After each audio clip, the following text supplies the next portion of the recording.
ഓരോ ഇലക്ഷനും ശരിക്കും ഓരോ കഥയാണ് അല്ലേ? കേരളത്തിന്റെ മനസ്സ് നമുക്കതിലൂടെ വായിച്ചെടുക്കാം. അപ്പൊ ഇന്ന് നമ്മള് അങ്ങനെയൊരു കഥയുടെ ഉള്ളിലേക്കിറങ്ങിച്ചെല്ലുകയാണ്. കൊട്ടാരക്കരയുടെ കഥ. ഓക്കെ, അപ്പോ നമുക്ക് തുടങ്ങാം. കേരളത്തിലെ ഈ രാഷ്ട്രീയത്തിന്റെ ഒരു സൂക്ഷ്മരൂപം കാണാൻ നമ്മൾ ഫോക്കസ് ചെയ്യുന്നത് ഒരൊറ്റ അസംബ്ലി മണ്ഡലത്തിലേക്കാണ്. കൊല്ലം ജില്ലയിലെ കൊട്ടാരക്കര. അവിടത്തെ ജനാധിപത്യത്തിന്റെ ഒരു നേർക്കാഴ്ച നമുക്ക് കിട്ടും. ഒരു സ്ഥലത്തെ വോട്ടിനെക്കുറിച്ച് അറിയണമെങ്കിൽ ആദ്യം അവിടുത്തെ മണ്ണിനെക്കുറിച്ചും മനുഷ്യരെക്കുറിച്ചും അറിയണം, അല്ലേ? അപ്പോ എന്താണ് കൊട്ടാരക്കരയിലെ ആളുകളുടെ യഥാർത്ഥ പ്രശ്നങ്ങൾ? അവരുടെ സമ്മർദ്ദങ്ങൾ എന്തൊക്കെയാണ്? നമുക്ക് നോക്കാം. ഇവിടുത്തെ ഈ സാമൂഹിക ഘടന നോക്കൂ. ഒരു സങ്കീർണമായ മിശ്രിതമാണിത്. ഏകദേശം 56% ഹിന്ദുക്കൾ, പിന്നെ കാര്യമായ ക്രിസ്ത്യൻ മുസ്ലിം ജനസംഖ്യയുമുണ്ട്. ഈ ഒരു മിക്സ് ഉണ്ടല്ലോ, അത് ഇലക്ഷൻ സമയത്ത് കാര്യങ്ങൾ കുറച്ചുകൂടി കോംപ്ലക്സ് ആക്കും. ഇനി ഇതിലും രസകരമായൊരു കാര്യമെന്താണെന്നോ? ഹിന്ദു സമൂഹത്തിനുള്ളിലെ ഈ കണക്കുകളാണ്. നായർ, ഈഴവ സമുദായങ്ങൾ തമ്മിലുള്ള ആ ഒരു ബാലൻസ്. പണ്ടത്തെ പോലെ അല്ല കാര്യങ്ങൾ. പരമ്പരാഗതമായി വോട്ട് ചെയ്തിരുന്ന രീതികളൊക്കെ മാറുന്നുണ്ട്. അത് നമുക്ക് വഴിയെ വിശദമായി കാണാം. ഇതൊന്ന് നോക്കൂ, 40.5%. ഇതൊരു വെറും നമ്പറല്ല. 15-നും 29-നും ഇടയിലുള്ള ചെറുപ്പക്കാരുടെ തൊഴിലില്ലായ്മ നിരക്കാണിത്. ഓരോ വീട്ടിലും ഇതുണ്ടാക്കുന്ന നിരാശയും ദേഷ്യവും ഒന്ന് ആലോചിച്ചു നോക്കൂ. ഇതാണ് ഇവിടത്തെ ഏറ്റവും വലിയൊരു സാമ്പത്തിക ടെൻഷൻ. അപ്പോ ഈ സാമൂഹികവും സാമ്പത്തികവുമായ പ്രശ്നങ്ങളൊക്കെ തിരഞ്ഞെടുപ്പിൽ എങ്ങനെയാണ് പ്രതിഫലിച്ചത്? കഴിഞ്ഞ കുറച്ച് ഇലക്ഷനുകളിലെ വോട്ടുകൾ എന്താണ് നമ്മളോട് പറയുന്നത്? നമുക്ക് ആ ഡേറ്റയിലേക്കൊന്ന് നോക്കാം. കഴിഞ്ഞ 2 നിയമസഭാ തിരഞ്ഞെടുപ്പുകളിലെ കണക്കുകൾ ഒരു നാടകീയമായ കഥയാണ് പറയുന്നത്. ശ്രദ്ധിച്ചു നോക്കൂ. LGFന്റെ വോട്ട് ഷെയർ കുറയുന്നു. അതേസമയം UDFന്റെ വോട്ട് ഷെയർ കുത്തനെ കൂടുന്നു. സീറ്റ് ഇപ്പോഴും LDFന്റെ കയ്യിലാണെങ്കിലും ഈ മാറ്റം വളരെ വലുതാണ്. ഇതൊരു വലിയ സിഗ്നലാണ്. ഇവിടെയാണ് വോട്ടർമാരുടെ ഒരു പ്രത്യേകത. നിയമസഭയിലേക്ക് വോട്ട് ചെയ്യുമ്പോൾ ഒരു തീരുമാനം, ലോക്സഭയിലേക്ക് മറ്റൊന്ന്. ഇത് വ്യക്തമാക്കുന്നതെന്താണ്? എല്ലാ രാഷ്ട്രീയവും അവസാനം പ്രാദേശികം തന്നെയാണ്. അവിടുത്തെ വിഷയങ്ങളാണ് പ്രധാനം.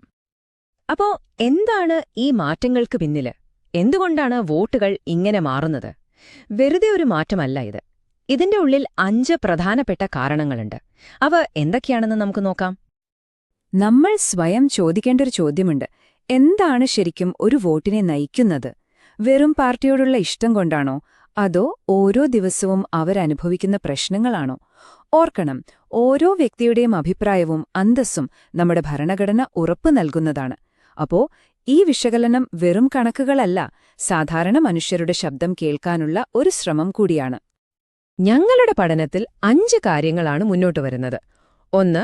ജാതി സമവാക്യങ്ങൾ മാറുന്നു. 2. സഹിക്കാൻ പറ്റാത്ത വിലക്കയറ്റം. 3. ഗൾഫിൽ നിന്ന് തിരികെ വന്നവരുടെ തൊഴിലില്ലായ്മ. 4. വന്യജീവികളും മനുഷ്യരും തമ്മിലുള്ള സംഘർഷം. 5-ാമത്തേത് ക്ഷേമ പദ്ധതികൾ കൊണ്ട് യഥാർത്ഥത്തിൽ ഗുണമുണ്ടോ എന്ന സംശയം.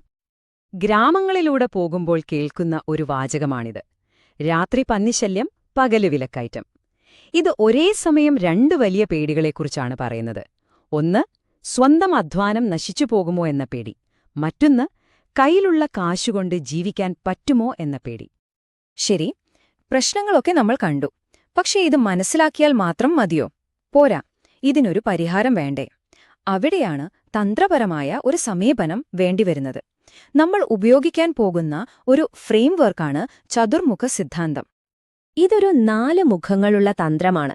ജനങ്ങളുടെ പ്രശ്നങ്ങളെ എല്ലാ വശത്തുനിന്നും കാണാനും അതിനനുസരിച്ചൊരു പ്ലാൻ ഉണ്ടാക്കാനും ഇത് സഹായിക്കും. എന്താണ് ഈ 4 മുഖങ്ങൾ എന്ന് നോക്കാം. ശിവന്റെ താണ്ഡവം പോലെ എതിരാളിയുടെ വീഴ്ചകളെ തുറന്നു കാട്ടണം.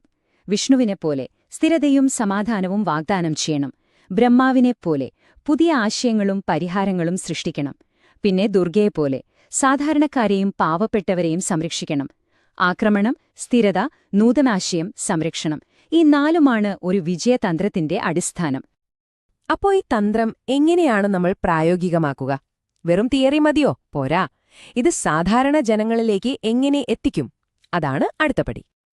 ഇവിടെയാണ് നമ്മൾ ഓരോ വിഭാഗത്തെയും പ്രത്യേകം ശ്രദ്ധിക്കേണ്ടത്. തൊഴിലില്ലാത്ത ചെറുപ്പക്കാർ, കുടുംബശ്രീ ശൃംഖലകളിലെ സ്ത്രീകൾ, വിളനാശം നേരിടുന്ന കർഷകർ, ഗൾഫിൽ നിന്നും മടങ്ങിവന്നവർ, ഓരോരുത്തരുടെയും പ്രശ്നം വേറെയാണ്.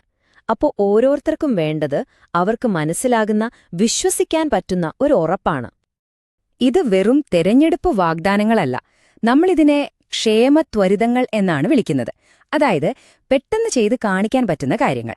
ചില പഞ്ചായത്തുകളിൽ കുടിവെള്ളം എത്തിക്കുക, പൊട്ടിപ്പൊളിഞ്ഞ റോഡുകൾ നന്നാക്കുക, ഇതൊക്കെ കാണുമ്പോൾ ജനങ്ങൾക്കൊരു വിശ്വാസം വരും.